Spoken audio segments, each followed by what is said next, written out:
Kwa majina ni Halima Dida. Mimi ni mwenyekiti wa shirika la wakina mama wa kutoka madhehebu mbalimbali katika jimbo la Isiolo. Mwenyekiti wa kina mama wa mashirika ya madhehebu mbalimbali, nimeona ni fursa nzuri ya kuweza kuwapea ule ujumbe ya kuweza kupeleka watoto wasichana wakati ya miaka 10 na miaka 14 kuwapeleka katika ile chanjo ama vaccination ya against cervical cancer.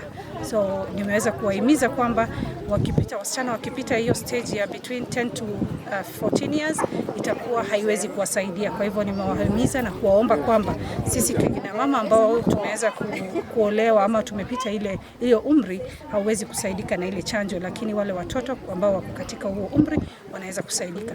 Na pengine nimeweza kuwaelimisha pia kutoa ile dhana kwamba hii chanjo pengine itasababisha watoto kutozaa, pengine zile tetesi ambazo hiyo chanjo si salama. Nimewaomba kwamba na kuwahimiza wamama waweze kwenda katika sehemu za afya, katika idara za afya ama hospitali kuweza kujua kwamba hiyo chanjo ni salama na haina madhara yoyote.